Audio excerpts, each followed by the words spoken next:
Good evening, council members, Mayor. Thank you for having me this evening. My name is Gail Twelves. I live at 19727 Southeast 19th Street. I'm in Sammamish. And I have two roles here, and I'm going to divulge both of them. One of them, Fred's already laughing. I've already been implicated, so I'm just going to come out with it. I'm a marketing communications consultant. My client is the Sammamish Plateau Water and Sewer District. I'm not here tonight as the marketing consultant. I'm here as Gail Twelves, the activist. My days of activism go way, way back when I was introduced in the mid-90s to low-impact development by Tom Holtz, the father of low-impact development. Soon after my days in leadership in the Sierra Club, I was on both the Built Green Executive Board, chaired the marketing committee. There I was an advocate amongst all the builders and developers of low-impact development. I was also at the same time on the PSRC's Growth Management Policy Board.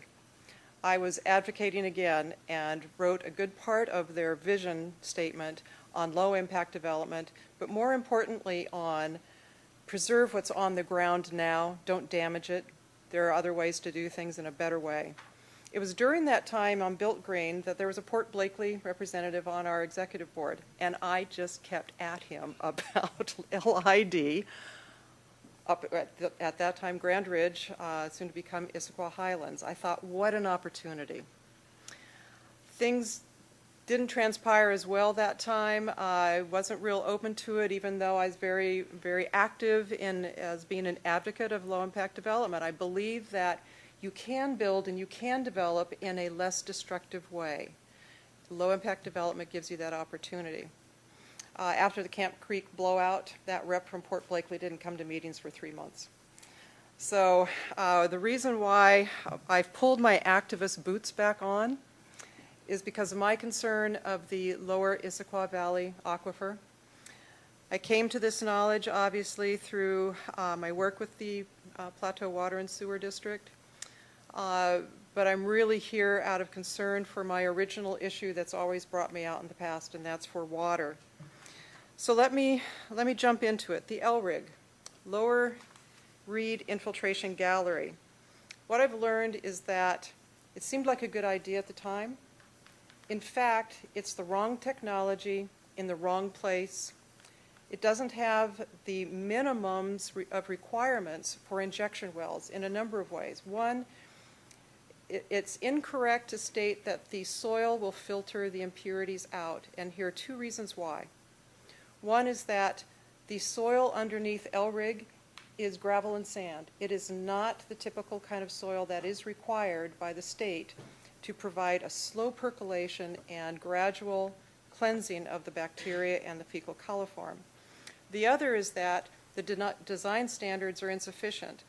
The state requires a minimum of 25 feet of VADOS, or filtering zone, underneath an injection well, particularly if it's close to an aquifer.